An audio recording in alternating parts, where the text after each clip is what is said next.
Nicanash, bueno, aquí ahora estamos en 13 de agosto, día 12 caña, la Caben, o ay, pues se me fue aquí, perdón, aquí lo tenemos, Matlacliomome Acatl, recapitula, aprovecha las experiencias adquiridas, aprende a ser flexible, ten en cuenta el punto de vista ajeno.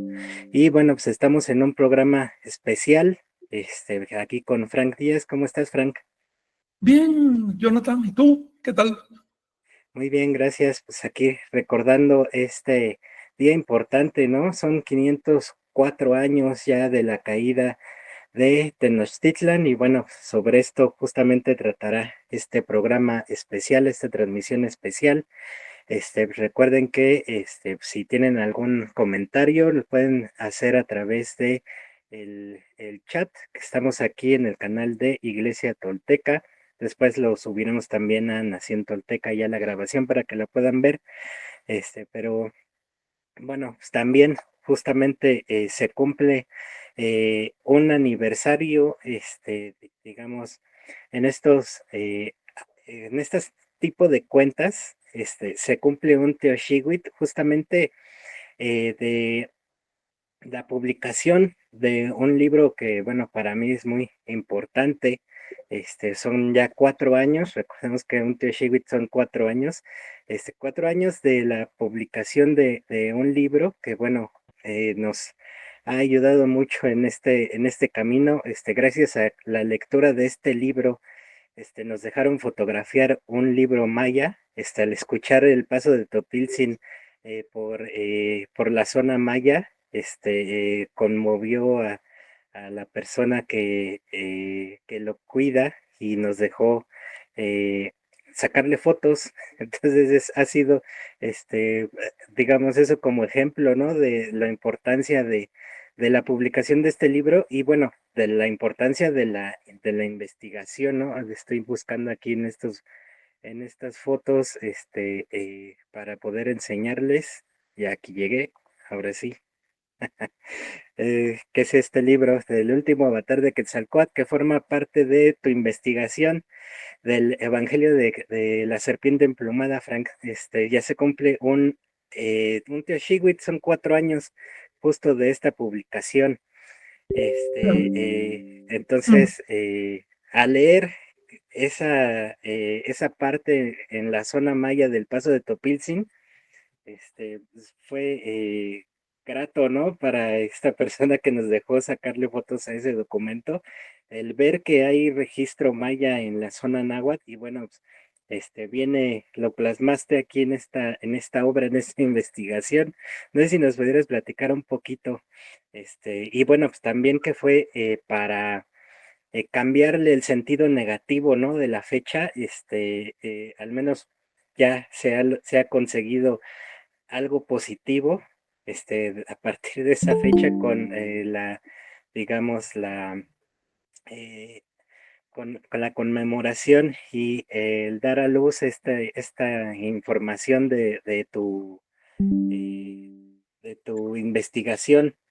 Sí, bueno, para hablar muy brevemente, ¿se escucha? Sí, sí, sí, Bien. Mira, creo que Luis sí, ya está llegó entrando, May. ¿no? Sí, ¿Qué tal? Aquí ando. Ok, ok. Hombre, ya sabes, cualquier cosa, estamos en el tema de 504 aniversario de la caída de Anáhuac. Jonathan recordó que también es cuarto aniversario de la publicación del último avatar de Quetzalcóatl. Primero, una aclaración sobre la obra literaria. La obra en realidad se llama El Evangelio de Quetzalcóatl y fue algo así como un trabajo de clase, aunque yo no recibía instrucción directamente de una academia ni nada de eso, ¿no? Estuve en fui como oyente a varias academias de Cuba, pero en Cuba hay muy poco trabajo antropológico, excepto que está vinculado al Partido Comunista. Entonces, bueno, más o menos lo que pude aprender, lo que más aprendí fue antropología física. Es decir, la identificación de los cráneos, los huesos, ese tipo de cosas. Eso sí hay una escuela muy interesante allá. Pues bien, hay o había, porque los profesores ya murieron hace tiempo y no sé si el Estado haya seguido financiando eso. Pues bien, entrando en lo nuestro, Éramos varias personas los que teníamos interés en entender no solo lo que pasó, eso es un interés histórico comprensible, sino también cómo se articula lo que pasó con lo que está pasando ahora, es decir, la sucesión de causas y efectos que nos trae al presente. Obviamente, vivir en un país que está maltratado, tanto por Rusia como por los Estados Unidos, era el basurero de ambas potencias. La orientación de los jóvenes en aquella época era investigar por qué razón Latinoamérica está tan desunida. ¿Por qué razón puede, por ejemplo, un presidente prohibir la educación de niños que no juren por el comunismo y México se queda tranquilo? Creo que ni siquiera se enteran de lo que pasa. ¿Por qué razón está tan desarticulado el continente? Y en segundo lugar, ¿por qué razón existe una campaña a veces explícita, a veces sorda, de desprestigio de las naciones de América como si no fueran naciones? Les pongo un ejemplo de esta campaña. Ayer estaba leyendo una respuesta de alguien que escribió a un foro hispanista. Esta persona, pues, no es hispanista, estaba a favor de la cultura nativa hasta donde se puede ver, pero escribe de este modo, dice lo siguiente: los aztecas tenían guerras para capturar personas para sacrificar. Si en vez de hablar de los aztecas estuviera hablando de los godos, los visigodos o los ostrogodos o demás grupos cristianos que colonizaron Europa, o de los pueblos europeos que tuvieron guerras cruentas hasta hace poco, habría dicho que se trataba de personas capturadas en batalla y ejecutadas porque eran enemigos. Pero si se trata de americanos, entonces dice personas para sacrificar. Como si matar a alguien en Europa no fuera sacrificio, matarlo en América sí. O como si quemar personas en honor a Jehová no fuera un sacrificio humano religioso con todo lo que marca la ley, o como si efectivamente existiera ese cuento, ese mito de los sacrificios rituales en América. Y en atención a Leclerc y a otros antropólogos que suscriben ese mito gozosos, con ganas de sostenerlo, les digo, confunden las formas con el contenido. Que un enemigo de guerra sea ejecutado en un contexto ritual, eso no significa que sea un sacrificio ritual en el sentido religioso que ustedes pretenden imponerle a la población. Pues bien, al encontrar estos problemas que afectaban principalmente a países pequeños como Cuba, Centroamérica, países que pudieron ser parte de una federación amplia y que sin embargo fueron marginados por el colonialismo, primero por el neocolonialismo americano y por la influencia rusa después, que es para destruir, desarticular. La pregunta nuestra era ¿qué hacer para contrarrestar esto? Yo me asigné la tarea de clase de rescatar la historia de Seaca Topic. Ya la conocía, porque al leer la fuente, bueno, esa es una de las historias más, es probablemente la historia personal más recurrente en las fuentes. La historia de Seaca Topilzin. Seaca Topilzin fue una persona que vivió en el siglo X de la era cristiana, es decir, hace poco más de 1000 años. Y esta persona reformó las ideas religiosas en Anagua, y debido a que fue un reformador, los sacerdotes de su época lo mataron. Lo persiguieron hasta que lo orillaron a la muerte. Se autoincineró, aunque en realidad más que suicidio eso fue una ofrenda en favor de los que lo seguían, porque sin esa ofrenda lo hubieran matado a todos. Pero bueno, los sacerdotes de su época dijeron: muerto el perro, se acabó la rabia, ya se fue Seaca Topilzin, dejemos que los demás sobrevivan. Ese fue su error, porque los demás entonces se organizaron y empezaron a extender las enseñanzas de Seaca Topilzin y reformaron la religión en América. En efecto, en América también hubo procesos religiosos, procesos ideológicos, como tú les quieras llamar, procesos de creencias y prácticas. Y hubo también reformas de cuando en cuando. A diferencia de las reformas que se dieron en el Viejo Mundo, en las cuales la religión anterior fue calificada de falsa y la nueva de verdadera, en Anagua no, la religión no se calificaba de falsa ni de verdadera. Las modificaciones eran para tener formas más prácticas de expresar las cosas, ejemplos más entendibles, rituales menos costosos para la población, menos onerosos. Pero la religión nunca se vinculó a los conceptos de verdadero o falso. Esos conceptos de verdadero o falso se vinculaban a la experiencia propia, no a las creencias. las creencias finalmente son imágenes que nos hacemos del mundo, son símbolos, no son la realidad. En el momento que decimos que determinada creencia es verdadera y aquella otra es falsa, estamos siendo víctimas del autorreflejo. Es decir, nos estamos mirando a nosotros mismos en el espejo de la cultura y creyendo que somos el sol, que somos el centro. Y no es así. ¿Alguna cuestión que quieran decir? Pues sí, muy importante, ¿no?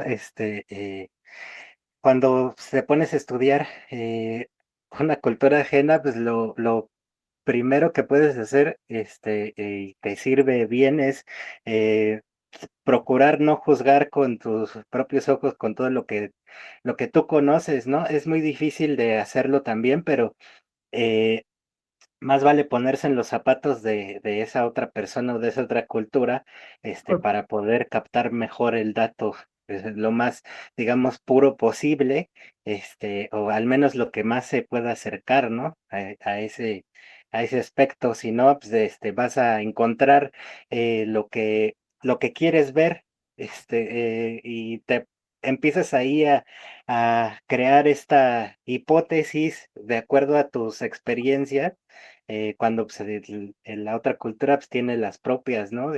No es necesariamente lo mismo que has vivido. Entonces, Claro, eh, sí, claro. Una cultura es suma de experiencias, experiencias particulares de sus moradores. Es muy difícil que una cultura juzgue a otra si no ha tenido la misma experiencia. En el caso de una cultura como la cristiana, autorizada por Dios para llegar a otro lugar, robar la tierra, robar los recursos, matar gente si es necesario e imponer su huevo como si fuera un ave que anda buscando un nido ajeno para poner el huevo. Bueno, una cultura así, por supuesto, que va a calificar a las demás de falsas y va a tratar de destruirlas. Eso fue lo que pasó en América. Pues bien, volviendo al tema del libro, una vez que me puse la tarea, ¿no?, de hacer como trabajo de clase, de recuperar la historia de Topilsin, me di cuenta que el tema es tremendo. Me puse a copiar, en esa época era copiar a mano en una libreta, todas las citas de los cronistas, todo lo que pude conseguir, y fueron cientos de páginas de información.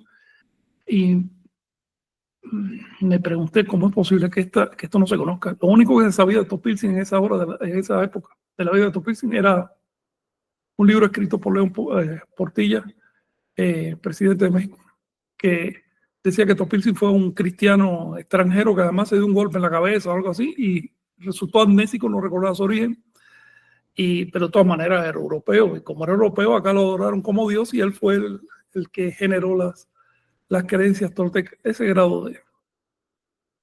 Hola Miguel, ¿cómo estás? Ese grado de prejuicio racial y de prejuicio cultural y de ignorancia de la historia, eso es lo que se sabía en esa época y eso es lo que el gobierno cubano publicó de manera gozosa. Les voy a decir por qué. En ese momento el presidente Portillo hizo una visita a Cuba y como forma de obsequiarlo, publicaron su libro y lo regalaron hasta en las esquinas, un librito pequeño. Y por supuesto la imagen que se llevó al pueblo de Cuba fue la confirmación de la doctrina oficial, que la verdad viene de Europa y que los indios de América apenas sabían ni hablar. Así, eso fue a hierro, se lo marcaron a la gente. Pero un grupo de estudiosos no, incomodamos y empezamos a hacer nuestras propias actividades de protesta contra esa visión. Bueno, actividades que terminaron que todos nos fuimos corridos del país y en algunos casos, como a mí, se me impidió regresar definitivamente. Se prohibió, digo.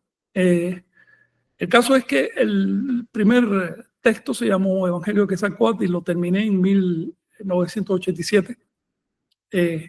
Fueron como 2 años yendo a la Biblioteca Nacional a copiar esas cosas. Acá se publicó en el año 2000 en español con el nombre de Evangelio de Quetzalcóatl, y también en inglés con el nombre de The Gospel of the Toltecs, es decir, el Evangelio de los Toltecas. Sabe Dios por qué.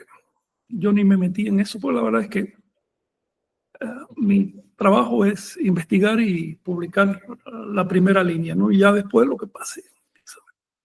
El caso es que con el tiempo se fue acumulando mucha información y ya como para el 2015 más o menos, vi que tenía que rehacer la historia porque era demasiada información nueva. Finalmente me decidí y creo que salió en el 2020 o 21 con el nombre de El último avatar de la serpiente plumada. No salió la obra completa tal como la hice. Es decir, la obra que tengo aquí en mi máquina es bastante más amplia que la que se publicó y tiene otro nombre.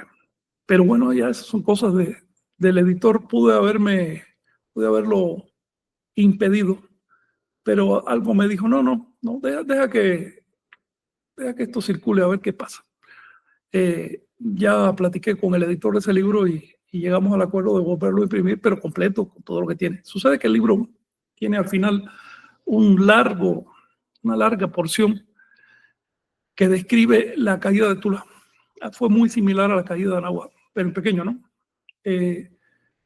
Digo en pequeño, pero en realidad costó como 5 millones de muertos. 5 y pico millones de muertos. Todo eso que fue inventariado después y todo eso quedó en las crónicas. La caída de Tula fue debida al avance de pueblos chichimecas que venían del norte muertos de hambre, porque en esa época hubo una microglaciación en la tierra. Entonces, cuando digo Tula, no me refiero a la ciudad de Tula, sino al estado de Tula. El estado de Tula abarcaba de un océano al otro y en un momento dominó incluso la zona maya. Por lo tanto, fue más grande incluso que el estado mexica. Prácticamente dominaba todo lo que hoy es México, un pedazo grande de Centroamérica y tenía mucha influencia en Norteamérica entre los chichimecas. Todo que hoy llaman Aridoamérica. Pues bien, la caída de Tula fue muy sangrienta y cumplió una de las profecías de Seacatapilzin. Él dictó varias profecías sobre lo que ocurriría con el tiempo. Estas profecías, cuando uno las analiza, se da cuenta que no son tanto una inspiración divina como un análisis inteligente de los procesos de causa y efecto de la historia. Así, causa y efecto. Si miras las cosas en detalle, si comparas con lo que pasó, puedes adelantarte siglos al futuro con bastante certidumbre, siempre que no haya grandes cambios tecnológicos. Una de las profecías de Topilzin fue entonces que caería Tula, porque el aparato burocrático que se necesitaba para mantener ese estado tan grande no se podía sostener con los medios de comunicación que había en esa época. Así de simple. Para llegar de un lado al otro del estado había que estar caminando hasta meses. Bueno, de ese modo, ¿cómo vas a controlar las cosas? Si una provincia, una nación por allá se sublevaba, se enteraba meses después.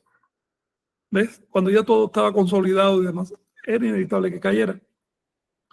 Hubo otros intentos de rehacer el estado de Tula a principios del posclásico. De hecho, la caída del estado de Tula marca el posclásico.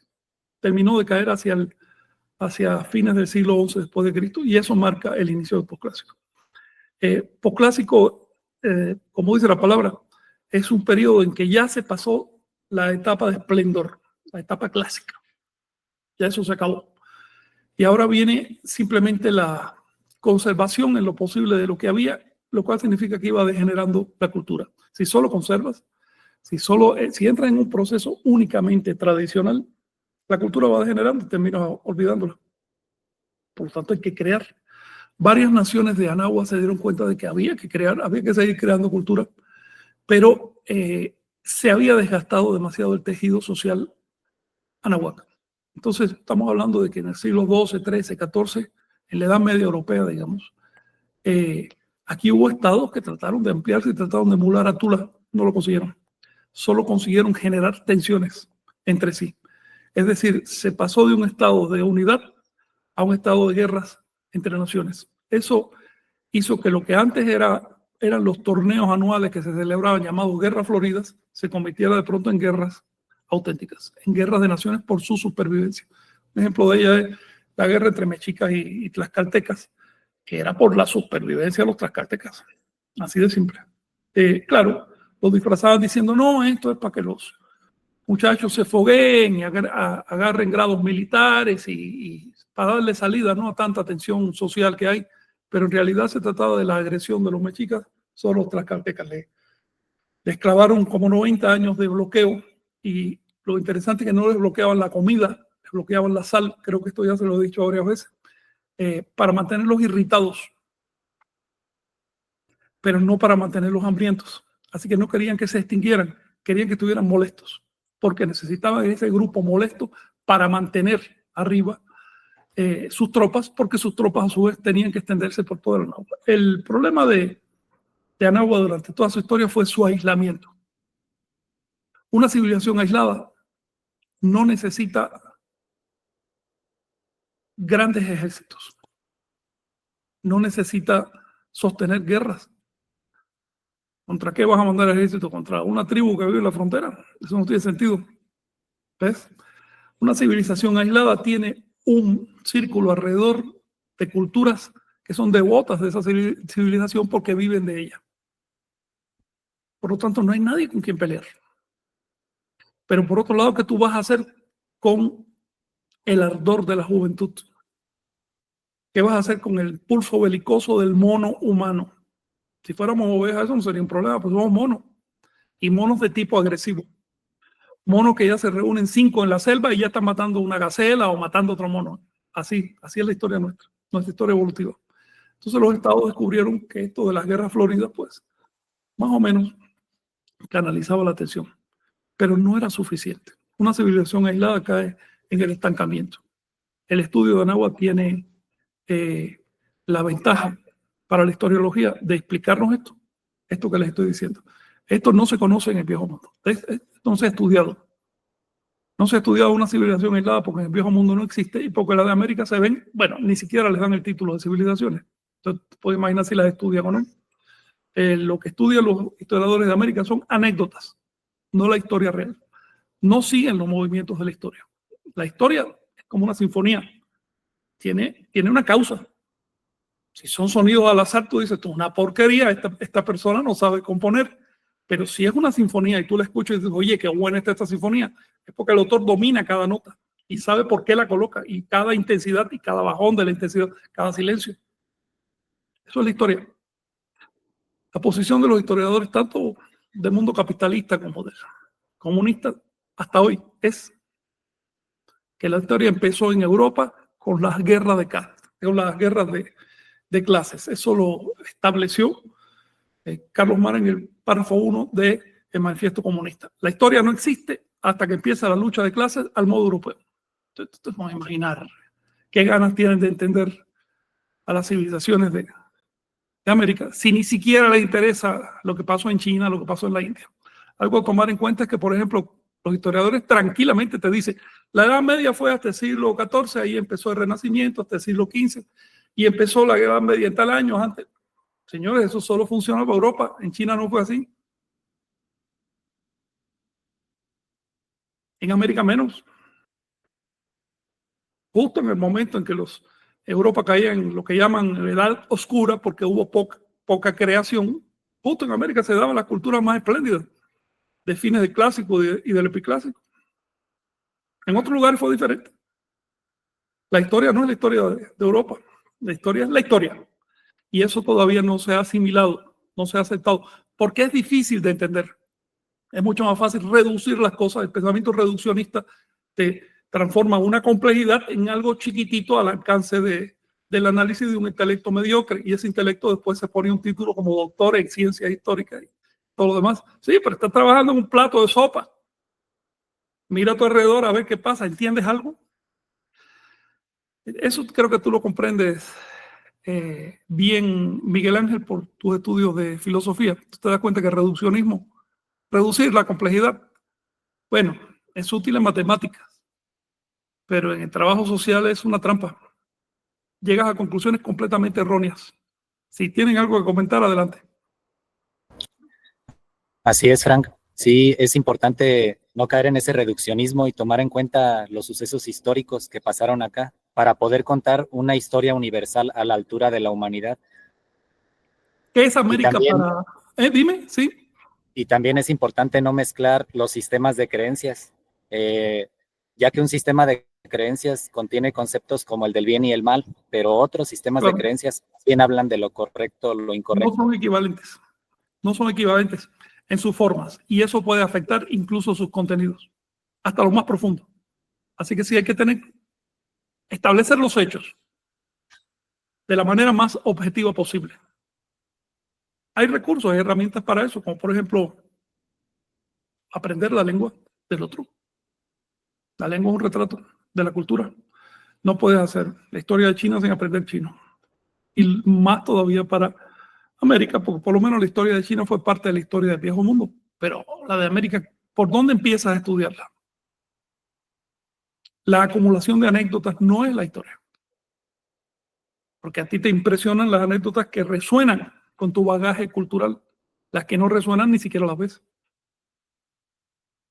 Ahora bien, preguntaba, ¿qué es América para los pueblos del viejo mundo?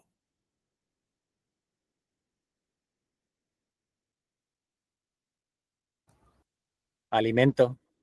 Bueno, alimento. América financió el capitalismo que todavía alimenta al mundo. En sentido histórico y en sentido filosófico, es un espejo. Es el espejo. Si no puedes percibir los procesos civilizatorios en América, si no los conoces, estás entrampado como un caballo con anteojeras, solo ves tu propia imagen. Piensa que el mundo es así de estrecho. Y por lo tanto vas a llegar o a tratar de llegar a conclusiones generales, absolutas, a partir de una base muy pequeña, muy estrecha de extrapolación. ¿Ves? Mientras más datos yo tenga, más segura, más confiable es la extrapolación. O bien puedo categorizar. Es decir, extrapolo a 50 años, eso es casi seguro. A 100 años, bueno. A 500 años, quién sabe lo que pase. A 1000 años ya yo no tengo idea de lo que va a pasar. Todo depende de tu base de datos, de lo que puedes hacer también con esos datos, tu capacidad de ponerlos en una matriz y sacar líneas, ¿no?, de desarrollo. Eso es América para el viejo mundo. Esas son las civilizaciones de acá. Ese recurso, esa herramienta se ha desperdiciado por completo. Ahora, ¿qué es el viejo mundo para América? En teoría debería ser lo mismo. Debería ser un espejo. Debería ser, mira, ellos también lo resuelven así, igual que nosotros. Esto nos identifica. Pero por otro lado, ellos creen en un ser que tiene cuernos, que te está vigilando y que es el autor de todo lo malo. Acá no existe nada de eso. Así que ese ser es subjetivo, es una creación idiosincrática. Por si fuera objetivo, nosotros también lo habríamos experimentado. Es decir, la comparación es lo que te permite establecer los puntos en común y también lo idiosincrático, lo particular, lo superficial, lo que se va a agotar. Ese recurso se ha desperdiciado, ese recurso no se ha mirado. El tema del aislamiento de las civilizaciones de América prácticamente no se ha tocado, sus implicaciones tampoco. Puesto que las culturas, los cristianos, para decirlo en plata, llegaron quemando y destruyendo bibliotecas, suprimiendo la historia, lo cual dice que tenían plena conciencia de lo que querían hacer, y creando una falsa historia, una historia de caníbales sacrificadores que no se sustenta en los hechos arqueológicos. Puesto que eso fue lo que ocurrió, la percepción que tienen los americanos de Europa es que allá está la madre y que de allá viene la cultura, y que lo que no refleja los procesos culturales de Europa es salvajismo. Esa es la percepción que tienen los americanos. Esa fue la que me enseñaron a mí en primaria, que todo lo noble de este mundo viene de Europa, obviamente. Sobre todo el comunismo, es la cúspide de la civilización europea. Y que las cosas que vienen de América, mejor ni gastar tiempo en mencionarlas. Eso fue lo que a mí se me enseñó. En esa época era así. Ahora han tratado más o menos de pulir un poco y ahora hay un poco más de atención a las culturas de América, pero en el fondo sigue siendo el mismo prejuicio. La educación no está a la altura de lo que sabemos, no está a la altura de los hechos. En ese contexto, entramos en un aniversario de la caída de Tenochtitlan. Un fenómeno tan complejo, tan difícil de entender, tan abrumador. Algo que ocurrió de forma tan rápida y tan, digamos, absoluta. Es decir, un cambio tan grande en las condiciones mundiales que ahora apenas empiezan los recursos intelectuales, los recursos historiológicos a aplicarle, a arrojarle un poco de luz a lo que pasó. Ahora apenas inicia. En el futuro probablemente se llegue a entendimientos superiores, pero por lo pronto tenemos que lidiar con historiadores y antropólogos y sociólogos que no van al fenómeno objetivo, sino que lo usan para colocar hipótesis previas. Por eso tenemos tanta diversidad en la interpretación de la caída de Anáhuac. Desde historiadores que simplemente dicen eran salvajes, cualquier cosa que diga ellos, pérdida de saliva, hasta, no sé, otros historiadores, José Carlos Mariátegui, etcétera, que dicen, no, eran civilizaciones en un estado superior de desarrollo porque llegaron al comunismo. ¿Comunismo? Dile a los Fonseca que había comunismo, a ver si te lo creen. Es decir, encontramos todo tipo de puntos de vista precisamente porque el fenómeno no se entiende. ¿Qué opinan ustedes de esto? Denme un chance para descansar. Y Pues precisamente es también por la necesidad de reflejarse en un espejo que lo hacen, porque están en una sopa de creencias, en una sopa cultural que les hace pues reflejarse sus creencias que tienen. El fenómeno del pez en el agua, el pez no ve el agua. El pez piensa que el agua es todo lo que hay, es el universo. No concibe que hay otras realidades. Y por supuesto vivimos en una sopa cultural que nos impregna. Pero uno puede encontrar fórmulas para alejarse de esa impregnación. Una de ellas, ya se los dije, es estudiar las lenguas. Las lenguas lo más separadas posible. Fíjense que cuando me decidí a estudiar Mesoamérica, no encontré en mi país ni una persona que hablara una lengua mesoamericana ni que le interesara.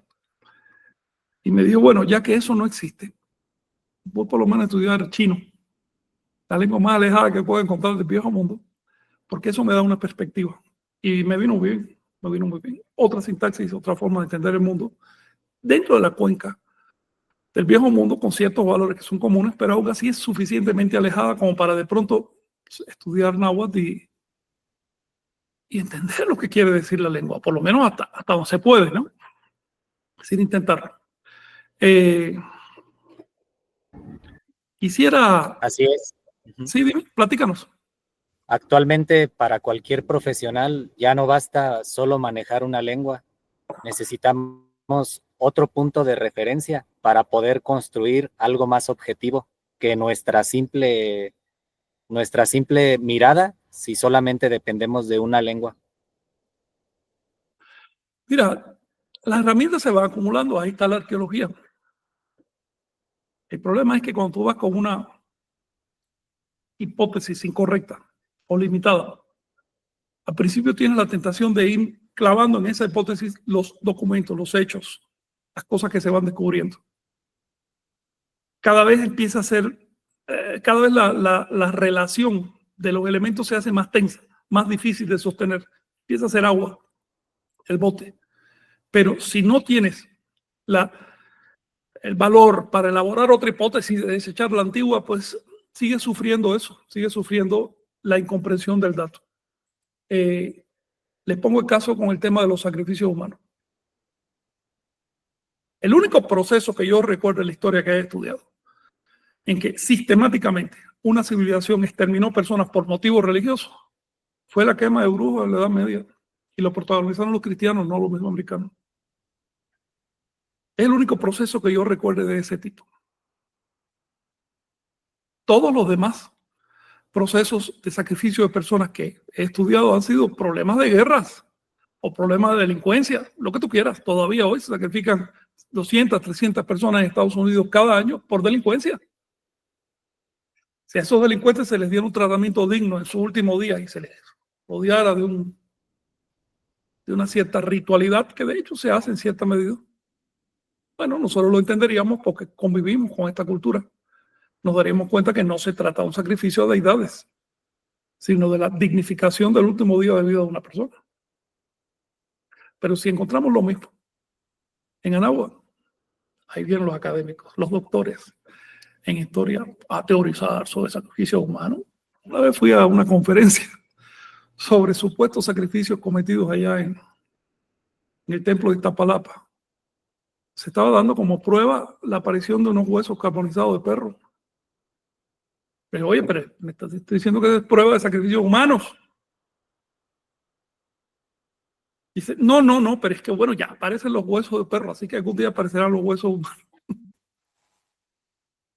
alguien invocó como prueba el hecho de que cierta persona fue enterrada en ese santuario. Bueno, pero todos los templos de Europa están llenos de entierros. Entonces, cuando se juzga con criterios tan diferentes la historia a uno y otro lado del océano Atlántico, hay un problema en los historiadores, no un problema en los hechos. Los hechos siguen siendo los que son los historiadores los que tienen que cambiar. Por eso estamos trabajando acá nosotros para ver cómo diablos entendemos lo que pasó el 13 de agosto de 1521. ¿Cómo entender eso? ¿Qué fue lo que realmente pasó allí? Es cierto aquello de que un conjunto de 400 mugrosos soldados españoles con 4 cañones y unos, que será 15 o 20 caballos, espantaron tanto a millones de soldados anahuacas que se rindieron. Eso no es que lo aguante. Eso no se puede sostener ya. Eso era un cuento de hace 100 años. Ahora ya no se puede sostener. No fue así. Hubo otra razón. La caída de Anagua en realidad no se dio cuando cayó Tenochtitlan. La caída de Anagua comenzó mucho antes de la caída de Tenochtitlan. Mucho antes. Un siglo antes. La caída de Anagua comenzó cuando los mexicas usurparon la dignidad sacerdotal de Cihuacóatl. Eso ocurrió en la época de Tlacaele, de 1438 más o menos.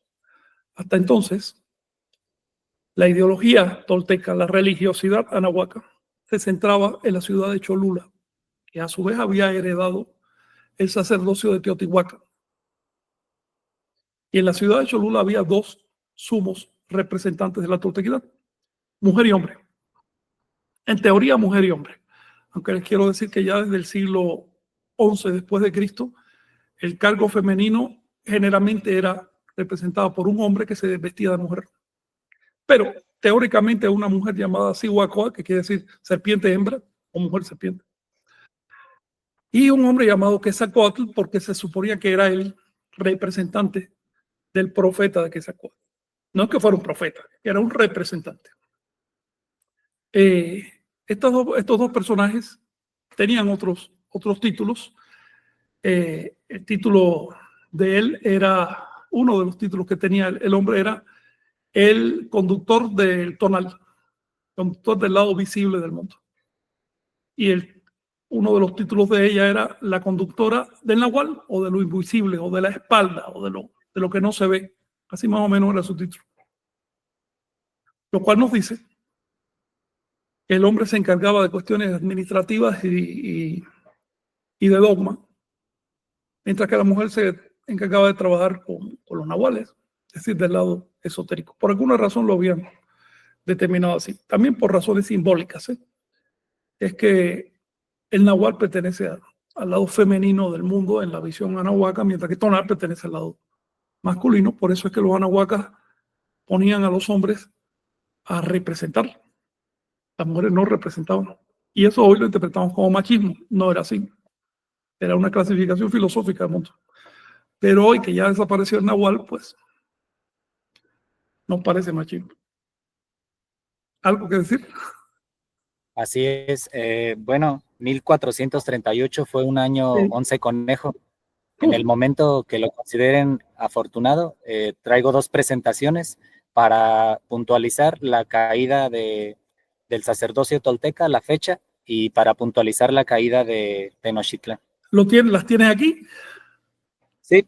Haberlo dicho, ¿quieres presentar algo ahora mismo? De acuerdo. Adelante.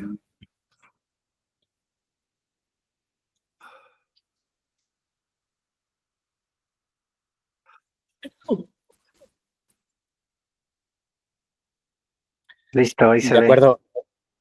Ok. Primero voy a mostrar esta. Esta es la caída del sacerdocio tolteca que sucedió. Bueno, este tonal corresponde al 19 de octubre de 1519. Fue el tonal 1 viento. Fue el 10º de la fiesta de los montes y del año civil 1 caña. 13º del 10º atado, de la 5ª rueda, del 5º sol. Y como podemos ver en el gráfico, los días que están inclinados, si notan en la parte superior, es el calendario juliano, todavía vigente en ese entonces. Cuando un número está inclinado como el día 15, fue un sábado. Entonces, aquí podemos notar cómo la caída comenzó en la tarde del 18 de octubre de 1519 en un tonal 13 dragón. Por eso las fuentes relatan que fue en la fiesta de Quetzalcóatl, que fue al día siguiente, en el 19 de octubre, que fue tonal 1 viento. Por otro lado, cuando el número Anahuaca, en este caso estoy haciendo un círculo en el tonal 9 movimiento, cuando el número Anahuaca está en negritas, rige el primer señor nocturno. En este caso, para dar la fecha completa, Cholula cayó con el acompañante, con el 5º señor nocturno como acompañante en el tonal 1 viento. Por otro lado, la caída de Tenochtitlan sucedió, como lo podemos leer en esta diapositiva, en el tonal 1 serpiente, el 3º de la veintena de la caída de los frutos, del año civil 3 casa, el 15º del 10º atado, de la 5ª rueda, del 5º sol. De la misma forma, los números de la parte superior en color azul indican el mes de agosto de 1521. Aquí podemos ver cómo cayó el 13 de agosto, que en este caso fue un día martes 13 de agosto de 1521 del calendario juliano, y cayó mientras acompañaba el tercer señor nocturno. Es todo. Es todo. Pensé que ibas a platicarnos un poco más de la caída de Tenochtitlan y demás. Ok. Sí, bueno, podemos ver que la real caída de Anáhuac fue precisamente con esta agresión tan fuerte al sacerdocio de Cholula. Y la pregunta es, ¿por qué otras naciones, incluidos el Tlatoani y Moctezuma, en vez de hacer algo, salió a abrazarlos y los hospedó?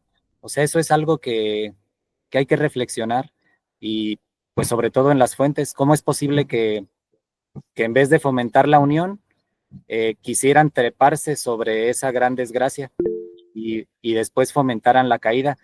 En los libros del Chilam Balam está claramente expresado cómo esta tierra cayó por las concesiones de los guerreros y de los militares.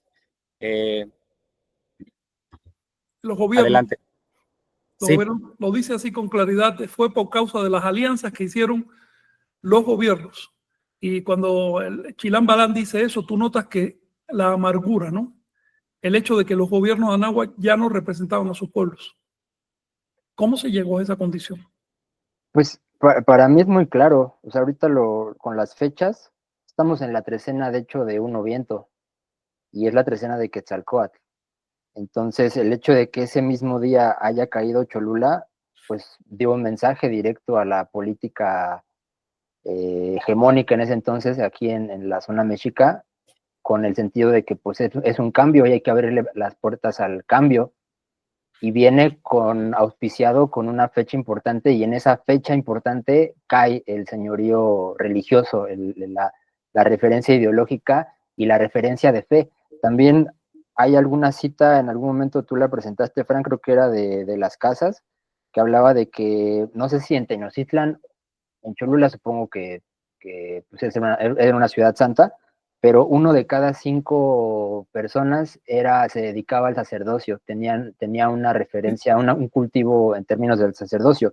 Entonces, que el 1 viento caiga tu santa sede, a mí como gobernador, como político, ubicándome en los zapatos de ese entonces, pues para mí es una clara señal de que es un cambio y tengo que abrirle los brazos al cambio, ¿no? Y ese cambio, justamente lo estás hablando tú mismo, viene del aislamiento. si me cierro a ese cambio, voy a quedarme aislado. Entonces me abro y pues obviamente hubo tragedia, hubo pandemia, hubo lo que tú quieras, pero al final nos salimos del aislamiento. Entonces también hay que abrazar también ese tipo de enfoques y justamente crear otro tipo de narrativas. En vez de mirar narrativas derrotistas, ¿no? De que caímos, de que la civilización cayó y demás, no, sí fue una tragedia, pues casi se termina realmente un legado milenario, ¿no? De conocimientos. A ver, se perdió todo lo que pudo haberse perdido. Se perdió todo lo que pudo haberse perdido y con lo poquito que se tiene, pues es con lo que tenemos que trabajar, ¿no? Y justo lo chistoso de este asunto, pues es que en este término calendárico, pues que ahorita nos acaba de mostrar Miguel, pues tan revelador, ¿no? Que sea un no viento y un no serpiente, ¿no? Inicios de trecena, estamos ahorita nosotros ubicados en esa misma trecena, pues nos estamos dando una ubicación temporal en esa historia, ¿no? En esa historia cíclica, que ya sabemos que la historia y la narrativa temporal no es lineal, en la que nos conviene ubicarnos, ¿no? Sobre todo verlo en términos de conveniencia, ¿no? Y lo revelador también es que me acabo de enterar, les comentaba también a algunos de ustedes en otros espacios, que hubo otro congreso de estos que se hacen para unificar las cuentas, ¿no? Y ponerse de acuerdo a ver cuál cuenta van a utilizar y demás. Híjole, pues no llegan a nada, obviamente, pues sí, se dan cuenta que es un tropiezo tras tropiezo porque pues no hay un estudio, no hay bases firmes, y pues ahorita nosotros, pues más bien, ¿qué nos toca a nosotros? Pues si estamos en esa línea de renovar el sacerdocio tolteca, ¿no? Lo básico es tener cuentas claras, ¿no? Visiones temporales claras que nos hagan ubicarnos temporalmente en el momento histórico en el que estamos, ¿no? Ya, de ahí creo que son cimientos fuertes Sí. para trabajar hacia adelante. Sin eso, yo creo que no vale la pena ningún trabajo, ¿verdad? Y porque va a avanzar poquito, se va a politizar, va a haber un político que le ve ahí este futuro a la gente que está jalando pues dinero y personas, y lo va a cooptar y se va a diluir la atención y se va a estropear. Entonces, si no hay bases firmes, si no hay bases sólidas, pues es en lo que se puede caer, ¿no? Quedas más a merced de los intereses que están allá afuera, ¿no? Cuentas históricas claras. Cuentas históricas. Conocer la realidad histórica, no tenerle miedo, aunque sea doloroso. Sí. Porque es que es el único modo de trascender lo doloroso, de resolver los problemas. Si no, se va a volver a caer ahí. De alguna manera está pasando, se está volviendo a caer ahí. Has puesto el ejemplo de los compañeros de la mexicanidad que de cuando en cuando se reúnen a ver si resuelven su calendario, pero se les olvida estudiar. Está repitiendo lo mismo que pasó en 1521. Cada grupo jalando agua para su molino, pretendiendo tener la verdad absoluta, mientras hay un enemigo que está gravitando sobre la civilización. En esa época el enemigo eran los cristianos. En este momento es el olvido. Se está extinguiendo por olvido. Y también, ¿sabes qué, Frank? Creo que el acercamiento que hemos tenido a los textos mayas, a los libros sagrados, a mí también me ha hecho como reflexionar acerca de este término de los cristianos. Realmente, pues no eran cristianos los que llegaron a hacer la matazón. O sea, se habla como en términos muy generales, pero realmente la doctrina cristiana es muy hermosa. La cuestión no es como tú lo veas, la cuestión es cómo se veían ellos. También. Hoy me escribió un señor, pero si tú no crees en el diluvio, ¿por qué dices que Dios asesinó a millones de niños y animales inocentes? Amigo, no soy yo, eres tú el que lo cree. Eres tú el que se colude en un asesinato, yo no. Mi posición da igual. La pregunta es para ti. Entonces se trata de cómo se calificaban los que vinieron. Se calificaban de cristianos. Y los vamos, como dice Jesús, los vamos a medir con su propia vara. Eso. Si ellos quieren protestar por el hecho de que se asocia el cristianismo con los asesinatos, que con honestidad, con valor, digan no somos cristianos.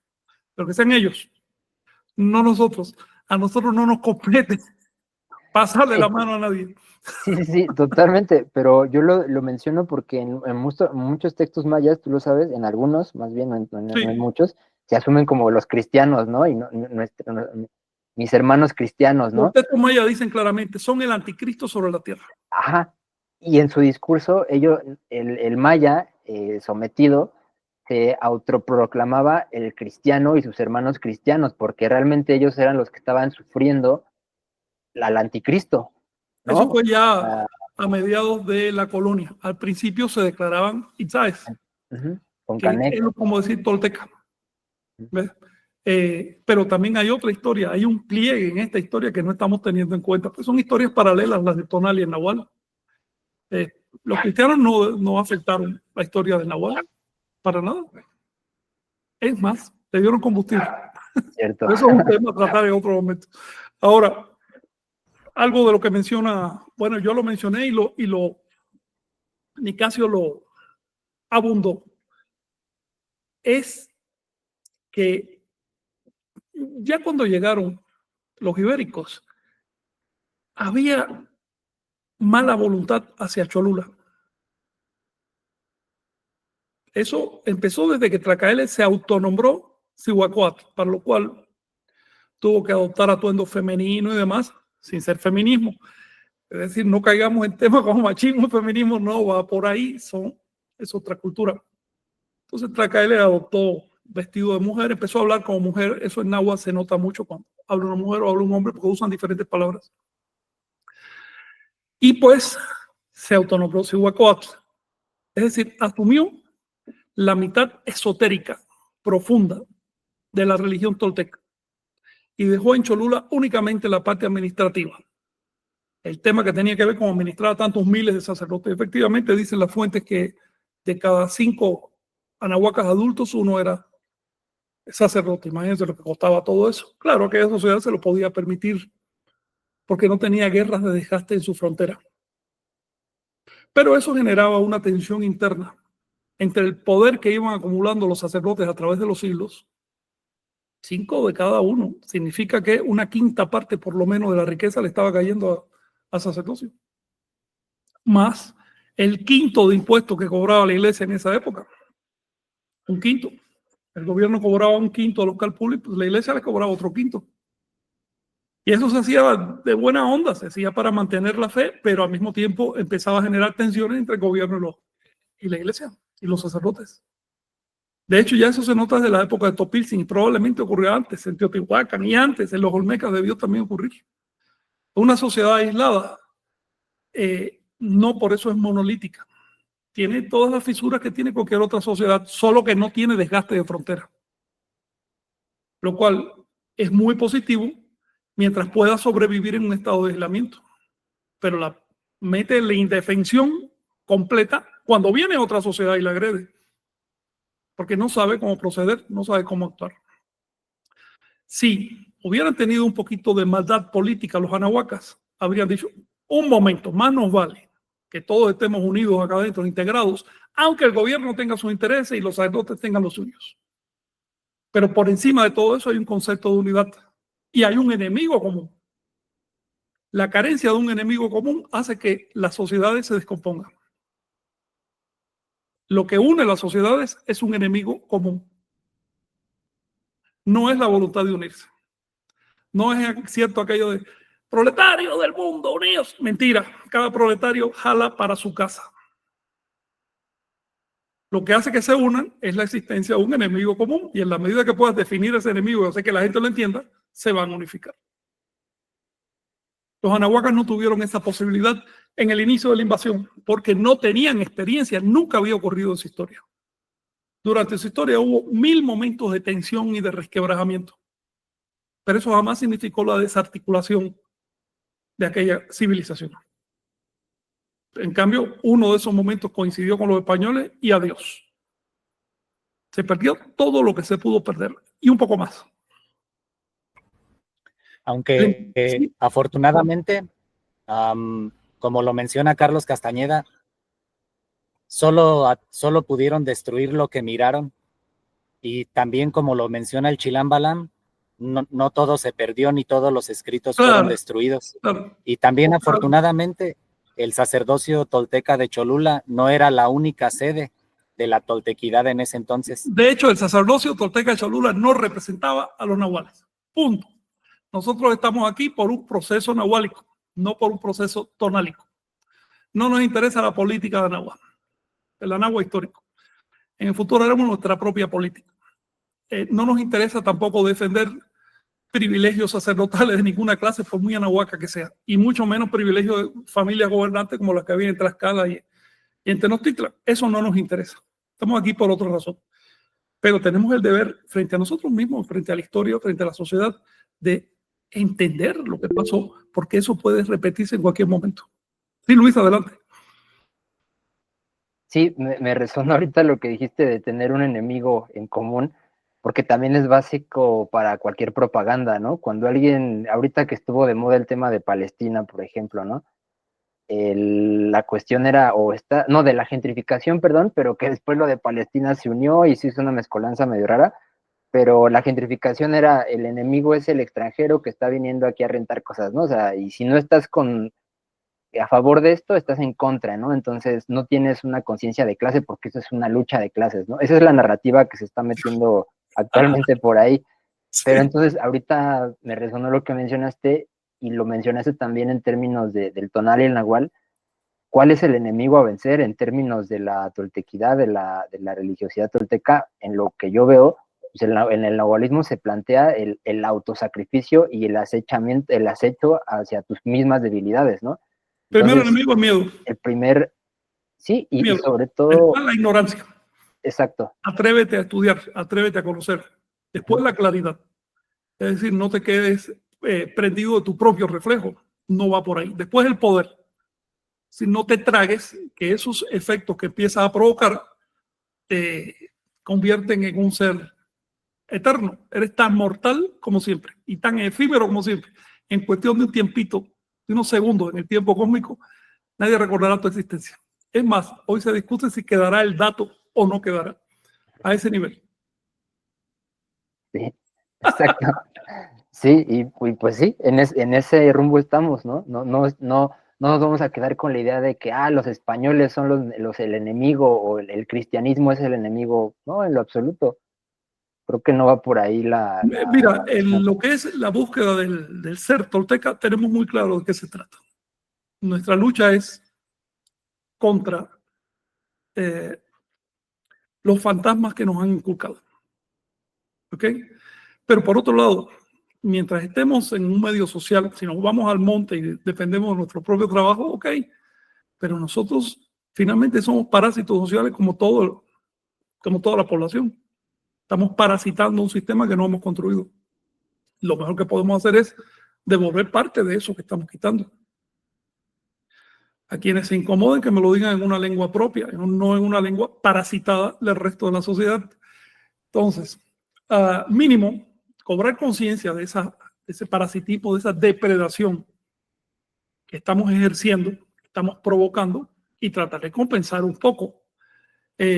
A nosotros nos compete descifrar el momento más sorprendente y definitivo de la historia, por lo menos de la historia conocida. Es posible que ha pasado cosas mucho más trascendentes en tiempos paleolíticos, del paleolítico inferior, ¿no? Es posible, pero ahorita en la historia que recordamos, nada se compara con la invasión de América y la destrucción de las civilizaciones de acá, porque no fue solo destruir, fue también saquear.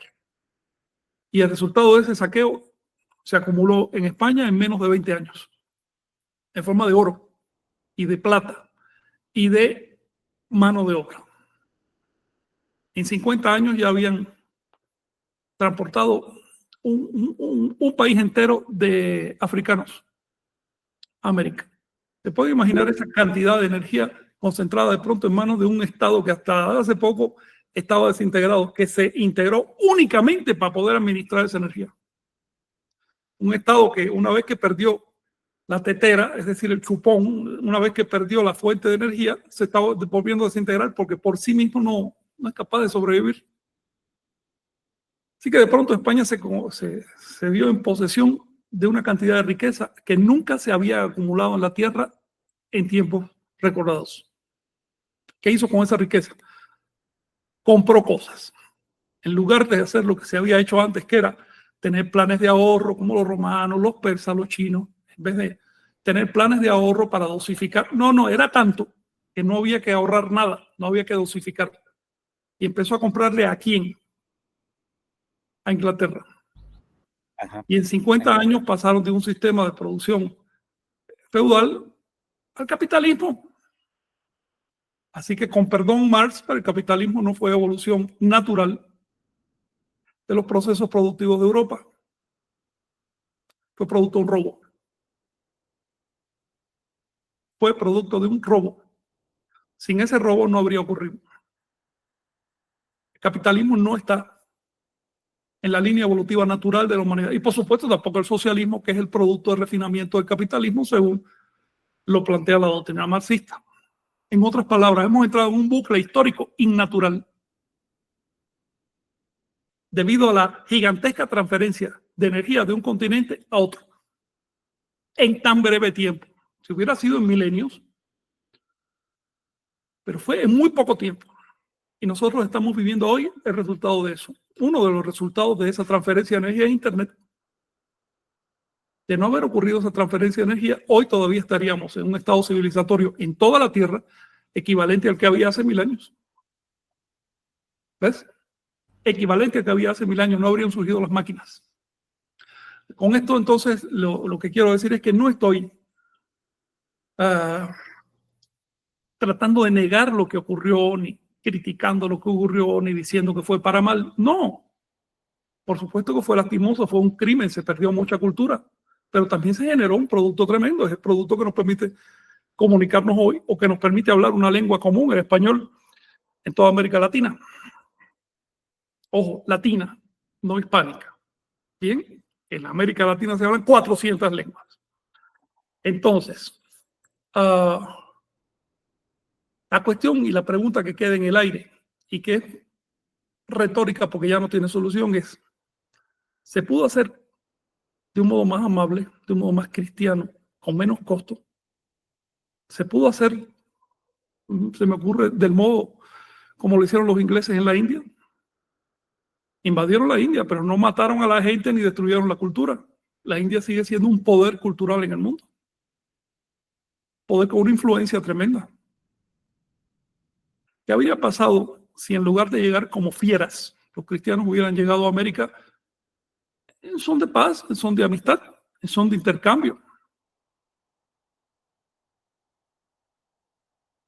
El mundo fuera culturalmente mucho más rico.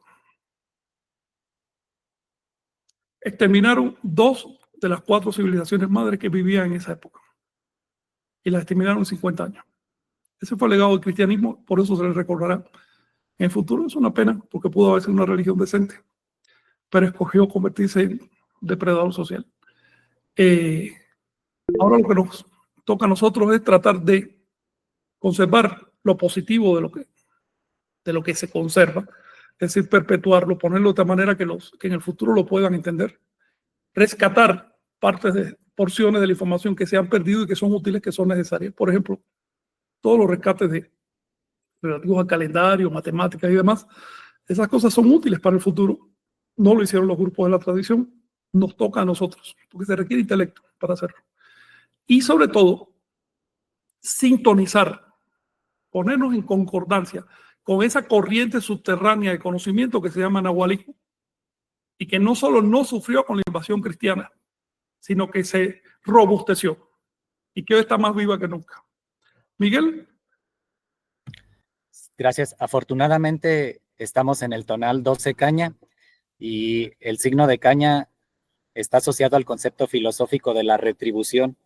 Y la retribución, o pagar por nuestra deuda contraída con la humanidad, no se restringe a ningún momento histórico específicamente. Tanto los que estén en el futuro como los anahuacas que estuvieron en ese momento como nosotros, tenemos que retribuirlo. Y me da curiosidad que es de Acaña. ¿Es de qué? De Acaña. Ah, bien, bien. Sí, el cometido de Caña asume las consecuencias de los actos y trata de estar en paz, de retribuir, como dices. No es que tengamos, es que podemos hacerlo. De nosotros queda aprovechar nuestra oportunidad o dejarla pasar. Sí, Luis. Sí, iba a comentar también en términos de las narrativas históricas que gobiernan y que se impregnan en la sociedad. hace unos meses escuché la conferencia de un exsecretario de Recursos Naturales de México, del sexenio pasado, pues también una referencia en términos del ecologismo y del ambientalismo y demás, y él hablaba precisamente en las bases de su conferencia, él está hablando de la sostenibilidad, ¿no? De los proyectos sostenibles en el país, ¿no? Las experiencias que había. Obviamente hablaba de los pueblos indígenas y ya sabes, ¿no? Toda el discurso, pero en la manera de abordar su trabajo hablaba del cambio climático y hablaba precisamente de que a partir de la revolución industrial, ¿no? 1700, finales de 1700, 1800 y algo, que terminó hasta 1900 y pico, la segunda revolución industrial, a partir de ahí el pico de emisiones de CO2 se disparó y a partir de ahí vino el colapso civilizatorio en el que estamos, ¿no? Desde ahí se originó.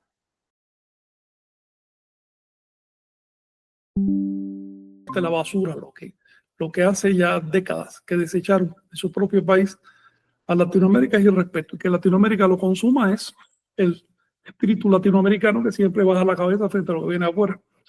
Lo digo por mi propio país, ¿no? Consumidor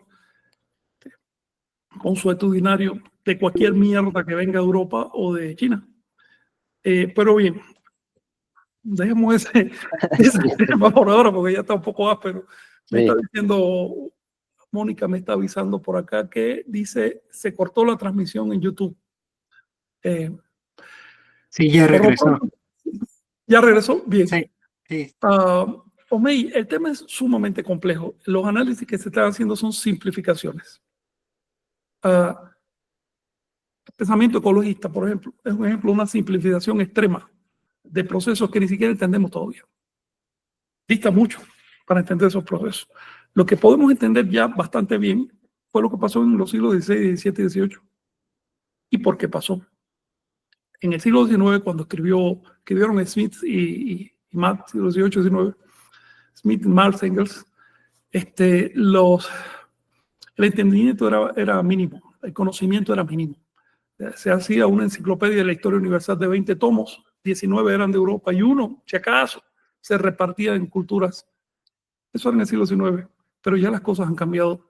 Seguir arrastrando ideología del siglo XIX es una tontería, nos está ralentizando, está costando mucho dinero, mucha gente que está sufriendo y muriendo por el interés de ciertos grupos, de ciertas familias en enarbolar doctrinas del siglo XIX para dominar a los pueblos únicamente. Cuando ves individuos como el tal Pedro Castillo, saludo ahí en la cárcel donde estás pudriendo, imbécil. Bueno, disculpa, amigo. Cuando ves a individuos como ese enarbolando que yo soy marxista, puedes estar seguro que quiere robar. De eso se trata. Y eso ocurrió y por eso está en la cárcel este señor. Y pasa con todos. Los que no están en la cárcel no es porque sean mejores, porque son más pillos. Es porque son menos tontos. Entonces, estamos viviendo en un mundo de fieras. Hay que despertar. Ese es el contexto en que estamos tratando de rescatar a Toltecayos para producir un futuro mejor. Estamos aprovechando un producto capitalista conscientemente, voluntariamente, porque ese producto nos permite llegar al mundo. Así que no estamos tampoco renegando del resultado de la invasión de América. No se trata de quejarse ya, no somos danzantes de la tradición. Estamos construyendo. Somos constructores, porque revolución es construir. Así es. Cale sería en náhuatl, ¿no? Cale. El término. Y invitar a todos los... Sí. Bueno, yo quisiera invitar a los... ¿Cómo? A diferenciar. Espérate, me preguntaste algo. Sí, es que adelante. te cortó un poco la... Cale quiere decir masón. Es lo mismo. Okay, claro. Un saludo a todos ellos que se escandalizan cuando se usan las palabras. Sí, Miguel. Sí, pues invitar al estudio real para diferenciar el imperialismo como forma de gobierno de la calpulcracia y invitar a observar en la misma historia cómo es que los calpulis mantuvieron a raya a los gobernantes, a los militares y a los mercaderes. Cuando esto se nos salió de las manos, estamos aquí. De hecho, los calpulis eran dueños del ejército. y los calpulis determinaban quién entraba al gobierno. Los gobiernos eran simples administraciones de bienes comunes. El peso del Estado era mínimo. El impuesto no era para el Estado, el impuesto era para el calpuli. Y el calpuli a su vez lo invertía donde le diera la gana, no donde quisiera el gobierno. Esa era en aquella época. Estamos hablando de salvajes. ¿Ok? Ahora que somos civilizados tenemos que pagarle tributos a una familia, como esos pobres coreanos que llevan 70 años humillados por una familia, una simple familia que es súper poderosa, multimillonaria, que se baña en champán mientras la gente pasa un hambre de perro. Esa es la realidad que estamos viviendo ahora. Toltequidad es compromiso social. Esto tiene una segunda parte. Esa segunda parte es inevitable. Y desde aquí estoy dirigiéndome a quienes vengan después, a la siguiente generación. No tengan miedo, adelante. Adopten estrategias, cuídense, protejan el conocimiento, pero no tengan miedo. Porque si para algo estamos trabajando, es para cambiar las condiciones sociales. Claro, y observar que el imperialismo se mueve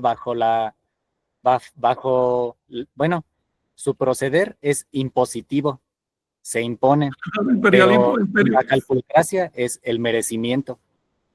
Son principios diferentes de vida. Bueno, tampoco hay que idealizar, ¿no? Por supuesto que los intentos pueden matizarse. Hay imperialismos brutales, como el que viene y saquea ya, y otros que más o menos tratan de mantener la mano de obra en un estado de contentamiento, ¿no? Eso hay que verlo. Pero sigue siendo imperialismo. El imperialismo es muy antiguo, viene de que se formaron los primeros estados imperios, no es una cosa moderna.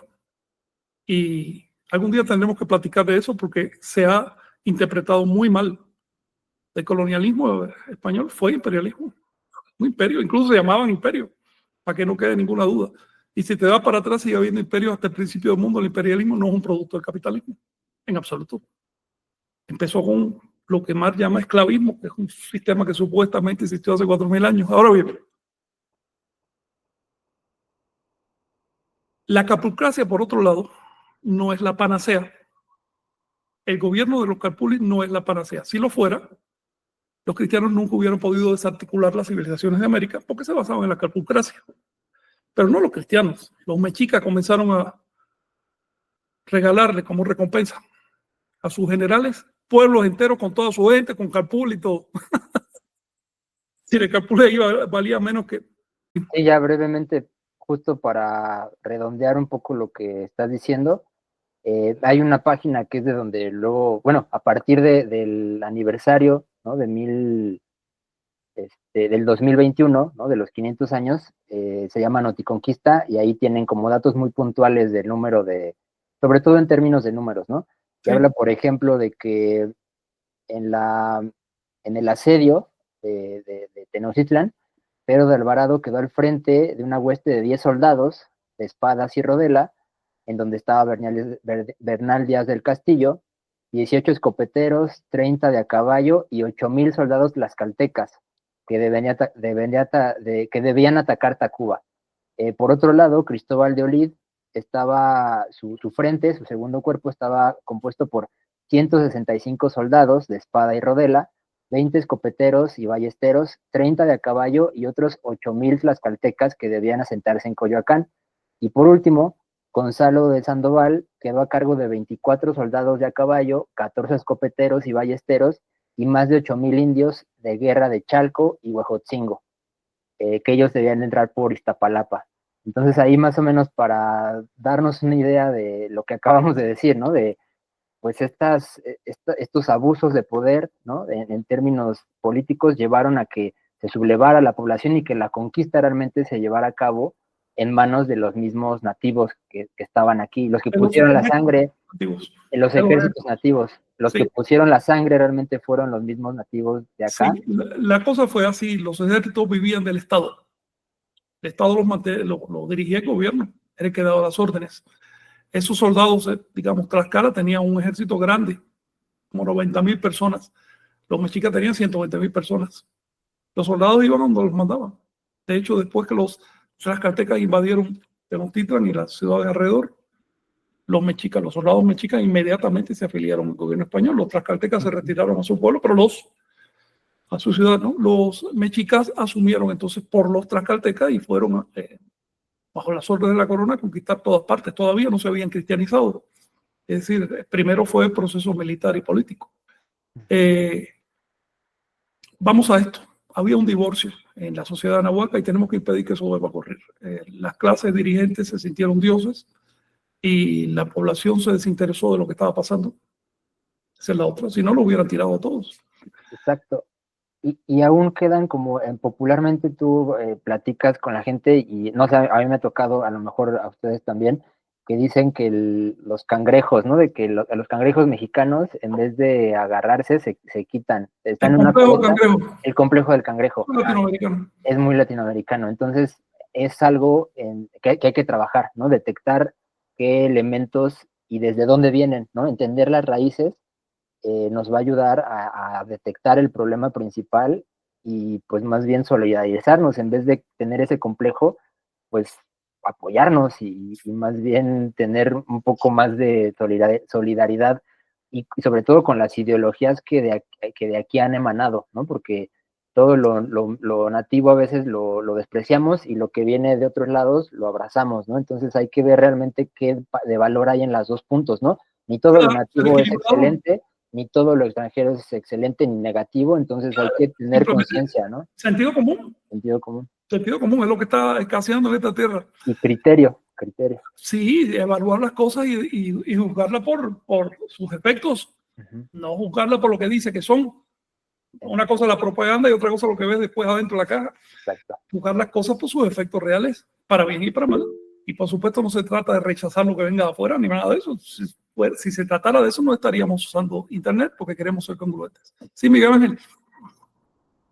Sí, y notar que si no fuera así, si no fuera que los mexicas tuvieron un papel fundamental en la caída de Anáhuac, notar cómo los ibéricos jamás pudieron entrar por la zona maya, aunque lo intentaron muchas veces. Entonces, qué casualidad que después se dirigen directamente a Cholula y luego son albergados en Tenochtitlan, alimentados y conservados por 2 años. Claro. Entraron en la zona maya porque era la que estaba cerca de Cuba. Cuba ya la tenía como base y siguió funcionando de base 2 siglos. Y por eso entraron por la zona maya, pero no les interesaba la zona maya, porque ahí no era posible. Como tú dices, directamente al corazón, Cholula. Entonces, para entender un día como hoy, tenemos que entender todo lo que hay alrededor de ese día. La caída de Tenochtitlan fue solo la parte visible, la parte, digamos, publicitada de un fenómeno más profundo. Anáhuac cayó realmente el 18 de octubre de 1519, cuando los mexicas se cruzaron de brazos mientras los sacerdotes toltecas eran masacrados. Por eso el renacimiento de Anáhuac consiste en el renacimiento del sacerdocio tolteca, no de las clases dominantes mexicas.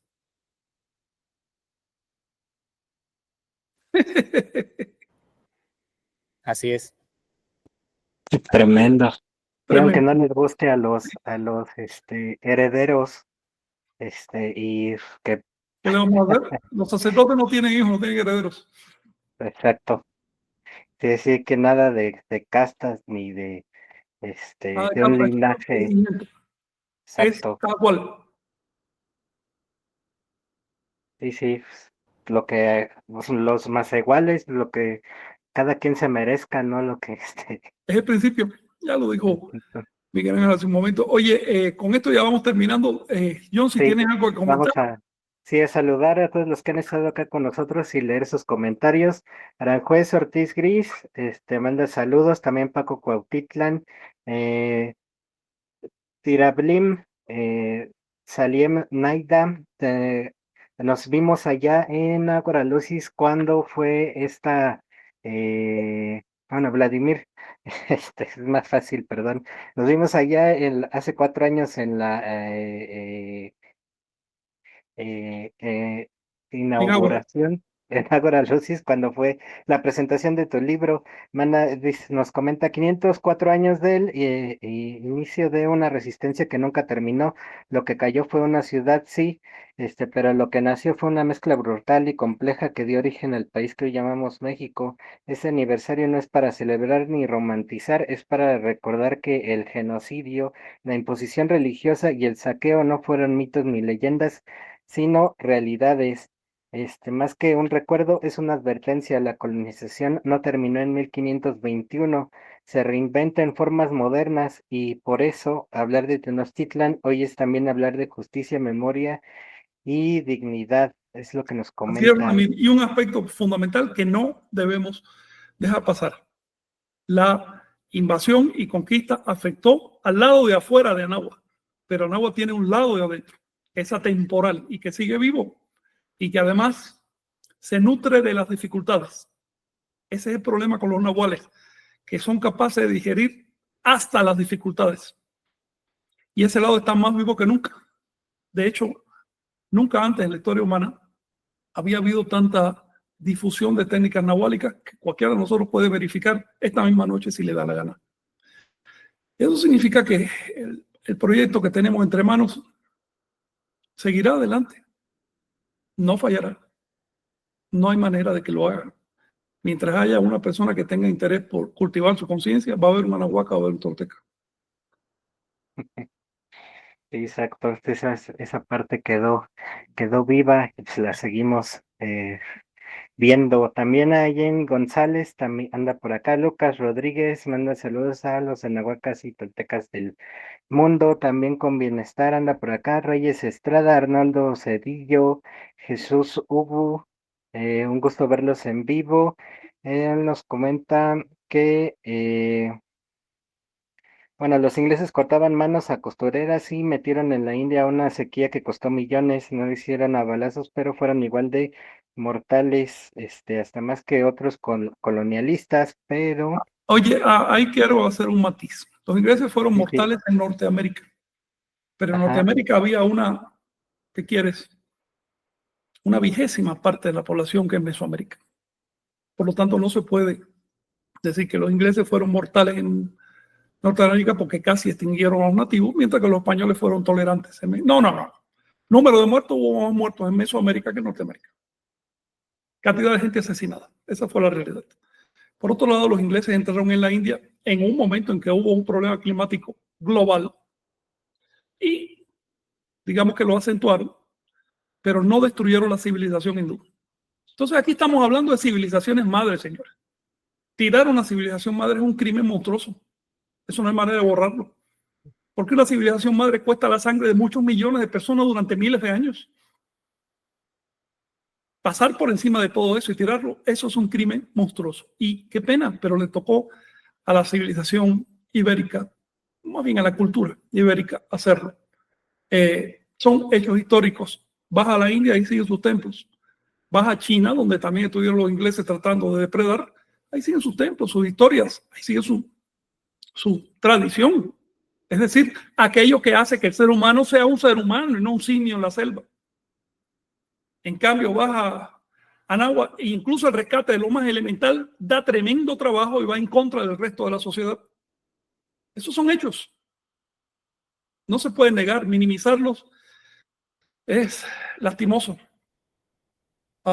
Con esto no estoy, por supuesto, satanizando a la cultura española, cuya lengua hablo y con la que simpatizo.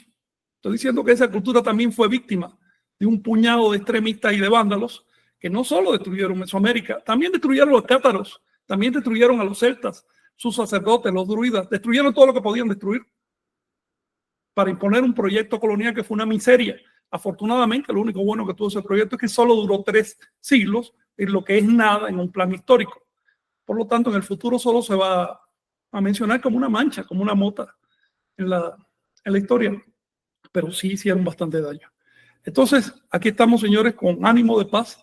Un saludo a todos los auténticos hispanistas, es decir, los que buscan sus raíces y no perpetuar estereotipos gloriosos imperialistas, porque finalmente en el fondo vibramos por lo mismo, queremos conservar nuestras culturas.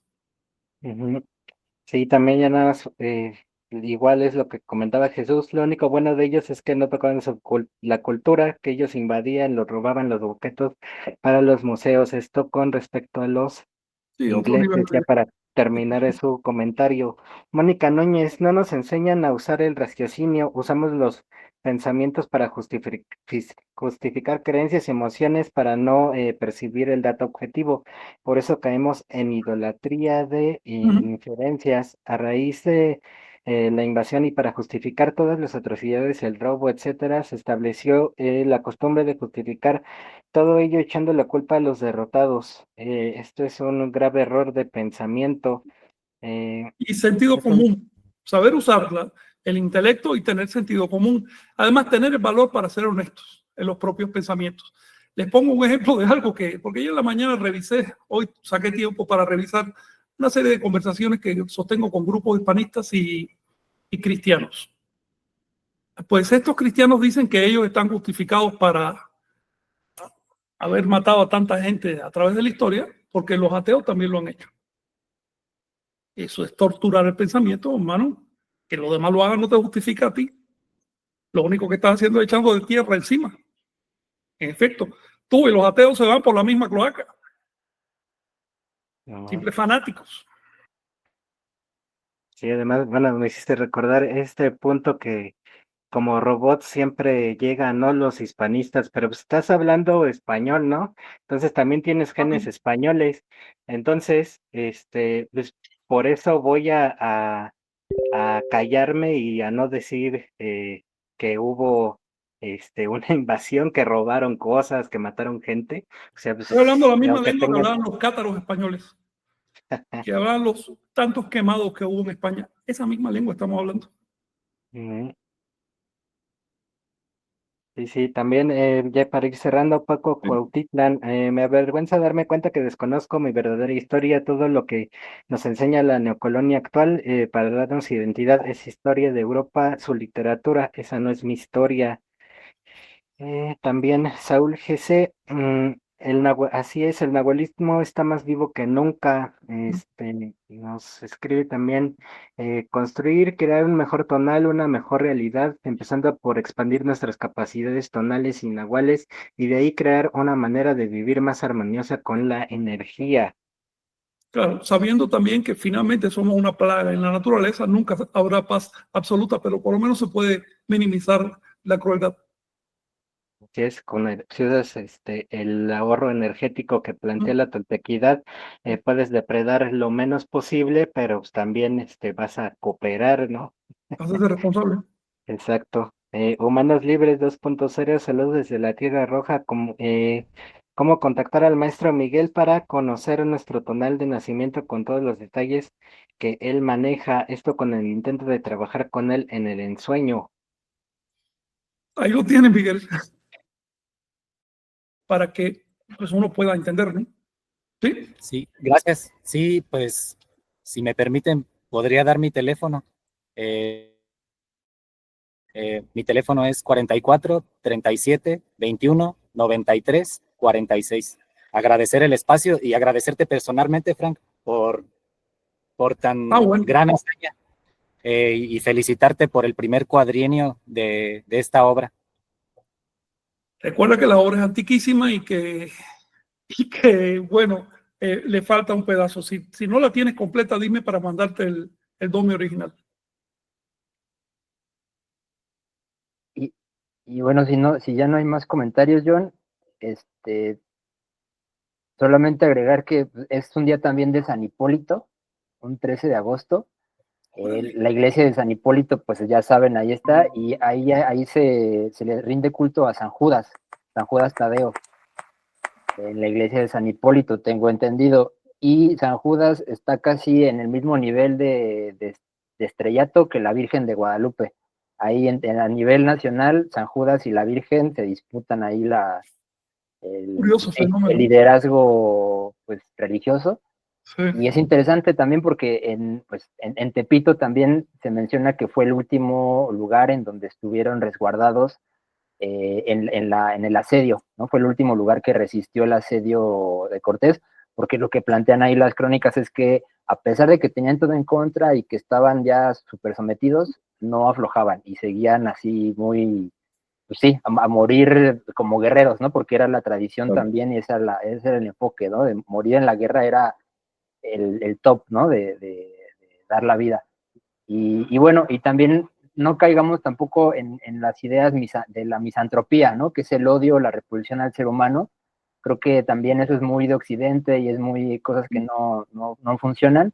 Y pues aquí más bien en Tenochtitlan había un lago y todas esos desperdicios que el ser humano genera se utilizaban para fertilizar tierras y para generar otro tipo de ecosistemas. Entonces, no eran sociedades perfectas, pero encontraron soluciones para vivir en armonía en ciertos ecosistemas. Entonces, quedémonos más bien con eso y no caigamos en esas ideas misantrópicas que son más de Occidente, más cristianas, de que el aborrecer al ser humano, ¿no? Entonces, por ahí también que quede como sí, ese gracias por ese consejo y por ese recuerdo. Tenemos que encontrar nuestro propio Xochimilco para mandar toda la porquería para allá y que sea útil, ¿no? Exacto. Es decir, ingeniería social. Ingeniería social, sí. Y también, bueno, sí, saludos a Vicente que anda ya en Xochimilco dando clases, pero también nos escribió por acá. Jaime Baraja, saludos desde Puerto Vallarta, con bienestar en Monterrey. Y y bueno, ya por último, Paco Cuautitlán, la verdad es cruda, pero es una obligación de cada quien conocerla, si nos interesa, claro está. Y pues ya no sé si quieran cerrar con algo, ya para Yo me finalizar. despido, ya nos pasamos de tiempo. Muy bien. Gracias. Perfecto. Pues entonces, gracias por estar ahí. Saludos, nos estaremos Saludos. Creo que encontrando. 2 días tenemos trecena, ¿no? Inicio de trecena 2 días. en 2 días, el viernes, y la próxima semana, el martes, creo, es inicio de veintena, ahí para que la gente lo tenga como en mente. Sí.